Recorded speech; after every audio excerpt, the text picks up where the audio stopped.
And welcome you all to let's crack it with Abhishek Gupta. मेरा नाम है अभिषेक। तो ये वीडियो है डेली करंट अफेयर्स की for 18th and 19th of April. ठीक है, लगातार डेली बेसिस पे करंट अफेयर्स आ रहे हैं तो आप इनको जरूर कवर करते चल जाइएगा। बहुत इंपॉर्टेंट करंट अफेयर्स हैं ये। आपके जितने भी आप एग्ज़ाम देने की जो भी आप एग्ज़ाम की तैयारी कर रहे हैं, चाहे वो यूपीएससी हो, यूकेपीएससी हो, यूपीपीसीएस हो, कोई भी एग्ज़ाम आप देना चाह रहे हैं तो सभी एग्जाम्स के लिए बहुत ज़्यादा इंपॉर्टेंट है। चाहे आप प्रीलिम्स का एग्जाम दे रहे हो, चाहे मेंस का एग्जाम दे रहे हो। गाइस, बताना चाहूँगा, अगर आपने let's crack it with Abhishek Gupta का यूट्यूब चैनल सब्सक्राइब नहीं किया है तो उसको जरूर सब्सक्राइब कर लीजिएगा। और साथ साथ let's crack it with Abhishek Gupta का फ्री टेलीग्राम चैनल जरूर ज्वाइन कर लेना। इसको ज्वाइन करना बहुत ज़रूरी है। सारे अपडेट्स यहीं पे आते हैं तो इसको ज्वाइन जरूर कर लीजिएगा। ये ज्वाइन करना बहुत ज़्यादा ज़रूरी है। बताना चाहूँगा गाइस, जो स्टूडेंट्स लोअर पीसीएस मेंस की प्रिपरेशन कर रहे हैं, एफआरओ मेंस की प्रिपरेशन कर रहे हैं और अभी अपर पीसीएस का रिजल्ट नहीं आया है, तो अपर पीसीएस की भी जब प्रिपरेशन स्टार्ट होगी, जब अपर पीसीएस का रिजल्ट आ जाएगा, तो आप मेंस की तैयारी के लिए जुड़ सकते हैं। उसके लिए आप मुझे 7665804421 पर कॉल या मैसेज कर सकते हैं। लोअर पीसीएस मेंस के लिए फुल प्रिपरेशन बैच चल रहा है, जिसमें आपको पूरी तैयारी करवाई जा रही है। एफआरओ मेंस की पूरी तैयारी करवाई जा रही है। उसमें डेली करंट अफेयर्स मिल रहे हैं, जितना भी कंटेंट है सब प्रोवाइड किया जा रहा है स्टूडेंट्स को। एक बहुत ही हैंड होल्डिंग एक्सरसाइज करवाई जा रही है, जिससे कि आपकी बहुत अच्छे से प्रैक्टिस हो सके। तो आप उसको ज्वाइन कर सकते हैं। उसके लिए आप मुझे 7665804421 पर कॉल या मैसेज कर सकते हैं।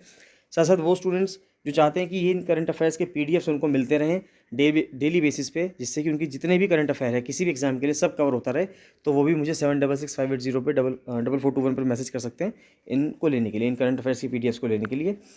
स्टार्ट करते हैं 18 और 19 अप्रैल के जो करंट अफेयर्स हैं, स्टार्ट करते हैं। तो सबसे पहले प्राइम मिनिस्टर जो हैं वो प्रधानमंत्री संग्रहालय जो है, यानी कि पीएम म्यूजियम जो है, प्रधानमंत्री के जो म्यूजियम्स हैं उसको इनॉग्रेट कर रहे हैं।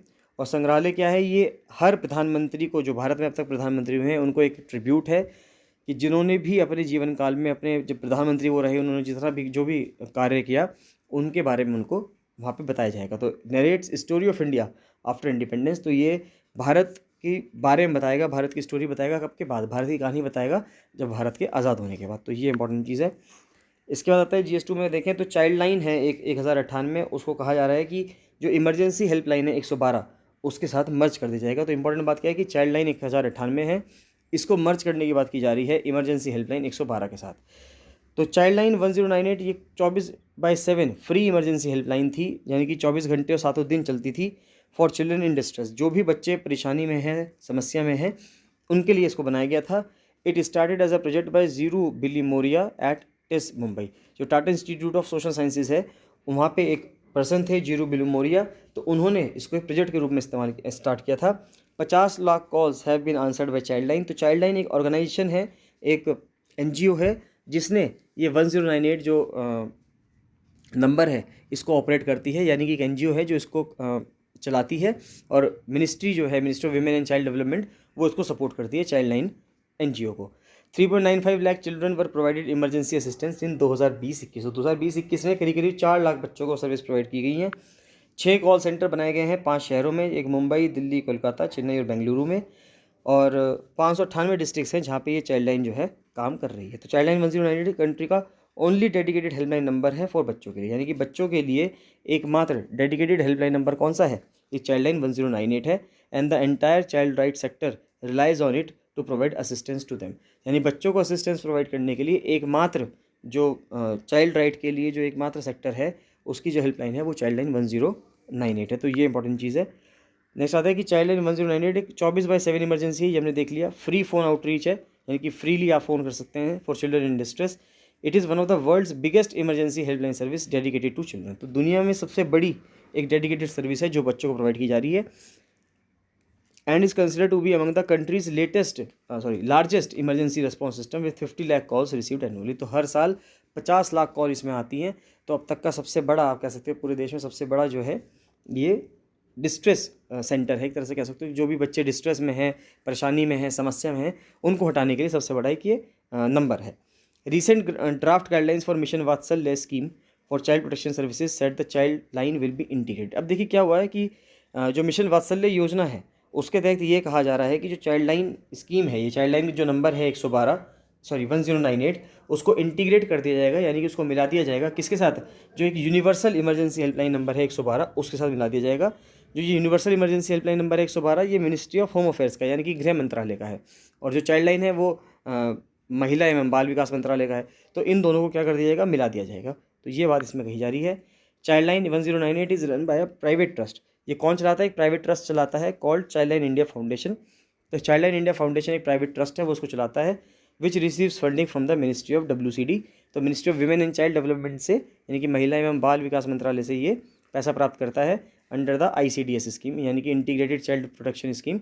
तो इंटीग्रेटेड चाइल्ड प्रोटेक्शन ICDS नहीं है, इंटीग्रेटेड चाइल्ड प्रोटेक्शन स्कीम से पैसे पाता है, which is now part of mission वात्सल्य। और जो ये इंटीग्रेटेड चाइल्ड प्रोटेक्शन स्कीम है ये अब किसके अंदर आ गई है, ये मिशन वात्सल्य के अंदर आ गई है। It started as a project at the TISS, यानी कि जो Tata institute of social sciences है उसके तहत ये प्रोजेक्ट स्टार्ट किया गया था।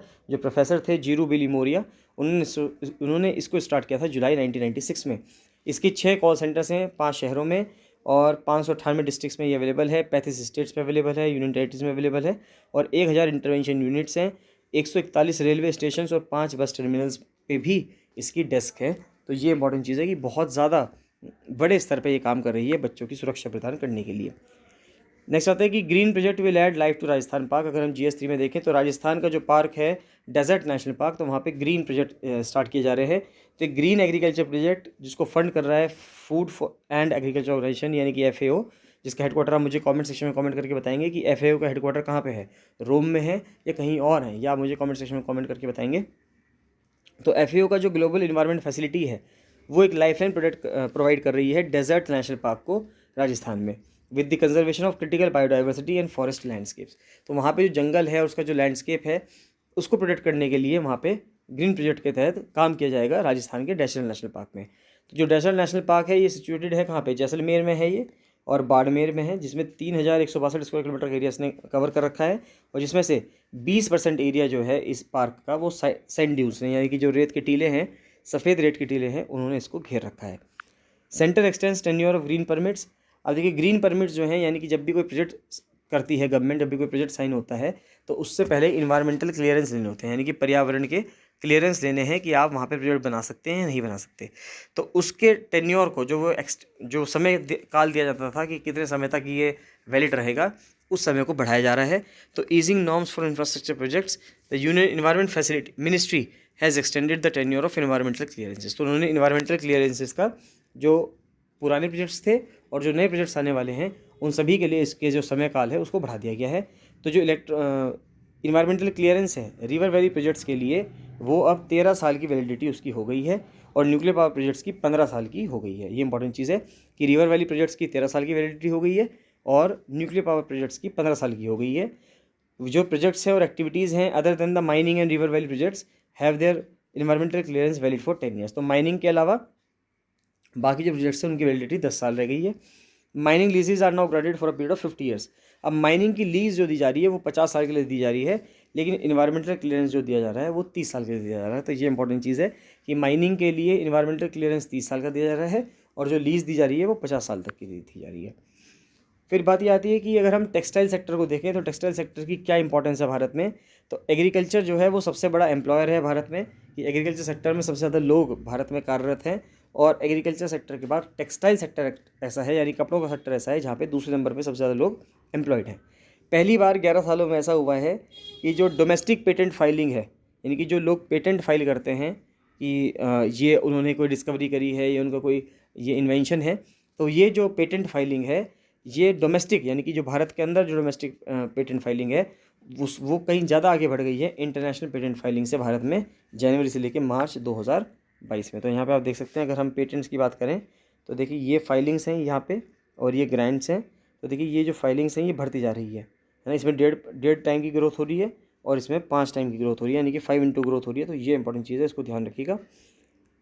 कुछ प्रीलिम्स के लिए अगर हम फैक्ट्स देखें तो प्राइम मिनिस्टर ने मिस्टर मोदी ने अनवील किया है 108 foot tall figure of lord Hanuman at Morbi in Gujarat. Gujarat के मोरबी में 108 फुट टॉल लंबी, यानी 108 फुट लंबी हनुमान जी की मूर्ति का उद्घाटन किया गया है। As per details shared by the Prime Minister's Office, statue in Morbi is the second of the 4 being build in the 4 cardinal directions. अब देखिए क्या किया जा रहा है कि हनुमान जी 4 धाम प्रोजेक्ट चलाया जा रहा है, जिसमें भारत की चारों दिशाओं में उत्तर दक्षिण पूर्व पश्चिम, यानी कि नॉर्थ साउथ ईस्ट वेस्ट में चारों दिशाओं में एक एक हनुमान जी की बहुत ऊंची ऊंची प्रतिमा, जैसे कि यहाँ पे 108 फीट टॉल जो प्रतिमा है उसको लगाया जा रहा है, उसको इस्टेब्लिश किया जा रहा है। तो पहली स्टैचू जो लगाई गई थी वो हिमाचल प्रदेश के शिमला में लगाई गई थी 2010 में। सेकंड लगाई जा रही है पश्चिम में, यानी कि वेस्ट में, जो कि है मोरबी गुजरात में। और तीसरे पे काम कर रहा जा रहा है साउथ में यानी कि रामेश्वरम में। अब चौथी कहाँ पे हो रही है ये आप मुझे कमेंट सेक्शन में कमेंट करके बताएंगे कि चौथी का प्रोजेक्ट कहाँ पे चलेगा। पहले का प्रोजेक्ट हिमाचल प्रदेश के शिमला में हो गया, दूसरा मोरबी गुजरात में हो गया, तीसरा रामेश्वरम तमिलनाडु में हो गया। अब चौथा कहाँ पे होगा ये आप मुझे कमेंट सेक्शन में कमेंट करके बताएंगे।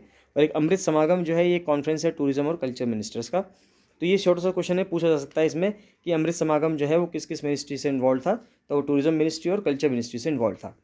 तो इसको आप जो है इसको पढ़ लीजिएगा, और इसमें कोई भी डाउट आता है तो आप मुझे कमेंट सेक्शन में कमेंट करके बताइएगा। चलते मिलते हैं नेक्स्ट वीडियो में। Thank you and bye bye.